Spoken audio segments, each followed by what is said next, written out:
Qui sont les vampires énergétiques?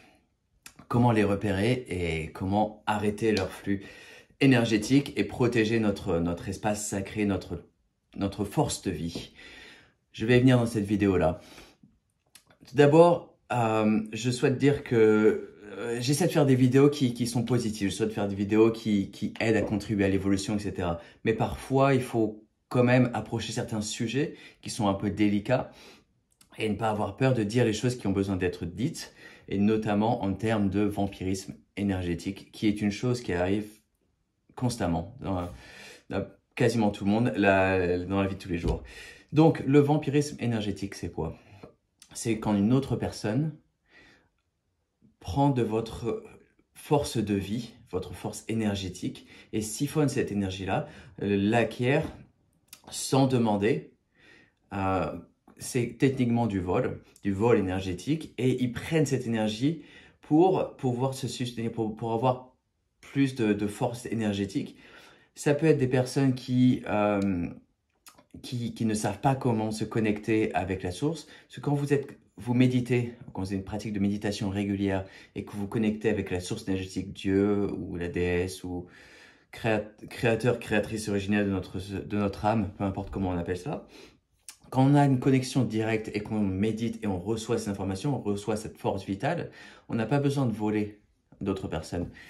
Mais tout le monde n'a pas l'habitude, tout le monde n'a pas cette pratique et cette hygiène énergétique de se connecter directement avec la source. Donc quand on ne sait pas comment faire, on fait quoi? On vole aux autres, on vole l'énergie des autres. Et c'est un truc qui arrive constamment dans notre vie ici.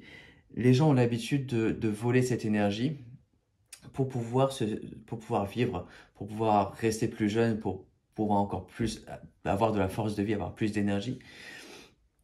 Et donc, il faut savoir repérer ces personnes-là. Il faut savoir quand on est siphonné, savoir quand on se fait voler notre énergie. C'est quelque chose qu'on ressent quand on est épuisé, quand on est fatigué, quand on sent qu'il y a quelque chose qui ne va pas. Et forcément, il faut se protéger. Il faut avoir un bouclier, il faut se protéger. Donc voilà, il y a ce terme-là est assez courant. Ça devient un peu mainstream. On entend parler maintenant du vampirisme énergétique.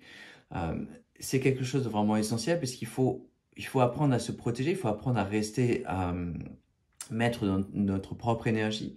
Et il faut aussi non seulement éviter les personnes qui font ce vampirisme énergétique, donc les vampires, mais aussi éviter les situations ou les endroits où ces choses-là arrivent.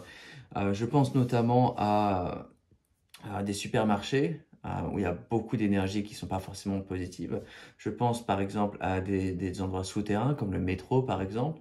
Je pense à des maisons de retraite, puisque ce sont des personnes qui sont en fin de vie, donc qui essaient d'accaparer un maximum d'énergie pour rester en vie. Donc voilà, il y a pas seulement des personnes âgées, ça arrive à tout âge.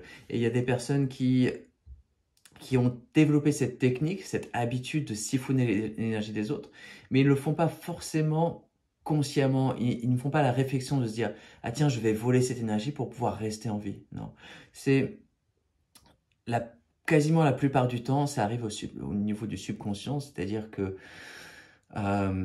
ce sont des entités autour d'eux qui ont besoin de cette énergie pour se soutenir. Donc, c'est des personnes-là qui volent l'énergie des autres pour pouvoir rester en vie, mais ils ne sont pas directement conscients de ce qu'ils font. Et c'est pour ça qu'il faut c'est difficile, mais il faut avoir de la compassion pour ces personnes-là, il faut avoir de l'amour inconditionnel pour ces personnes-là qui volent de l'énergie, mais tout autant ne pas l'accepter.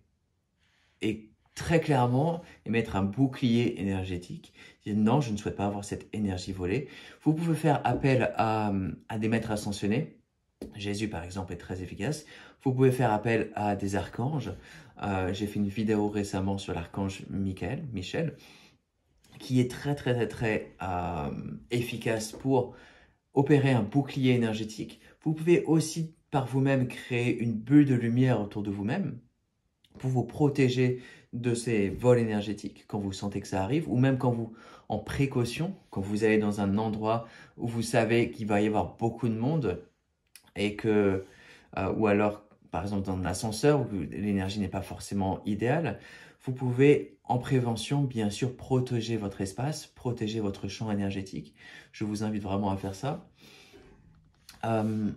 Mais parfois, c'est pas seulement en présence d'un vampire énergétique que le vol se fait.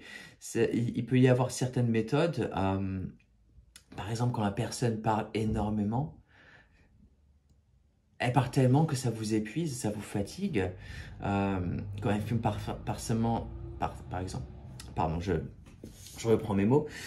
Quand elle fait une activité en particulier qui vous épuise, quand elle fait des bruits qui vous épuisent, certaines personnes font ça activement, sans s'en rendre compte encore une fois, mais ça a effet de vous épuiser, de vous vider de votre énergie, et ils en profitent pour prendre cette énergie et retirer cette énergie. Donc voilà, je vous invite vraiment à être conscient quand ça arrive, je vous invite à ressentir quand vous êtes épuisé. Bon, si vous avez fait 10 heures de marche et que vous êtes épuisé, c'est normal que vous soyez épuisé. Mais si vous ne sentez pas de raison particulière, et que vous dites, ah pourquoi cette personne parle énormément, et je sens vraiment qu'il y a mon énergie qui se fait retirer de mon être, qui se fait siphonner. Donc j'ai besoin de me retrouver, je fais quoi? Je bloque, bouclier énergétique. J'émets vraiment la fréquence comme quoi je n'accepte pas ça. Je n'accepte pas de me faire voler mon énergie.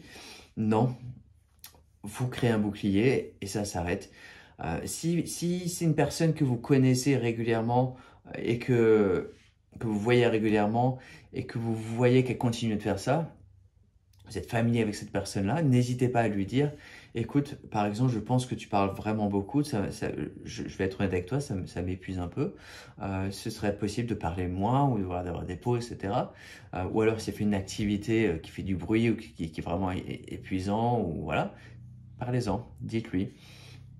Mais au final, je vous invite à vraiment proclamer votre souveraineté et votre espace sacré, puisque cette force énergétique qui est vôtre, n'a pas à être volée, n'a pas à être épuisée vers d'autres directions. Elle est vôtre et elle est là pour vous aider dans votre chemin. Donc, vous pouvez éprouver un amour inconditionnel ou de la compassion pour ces personnes-là, mais s'il vous plaît, n'acceptez pas ce vol énergétique. Cette énergie, elle est vôtre. Restez maître de votre propre énergie. Voilà. Merci pour avoir regardé cette vidéo. Je vous invite à vous abonner à la chaîne, à d'autres vidéos à suivre. Et puis à partager cette vidéo-là à des personnes qui ont besoin aussi de protéger leur espace sacré. Voilà, merci.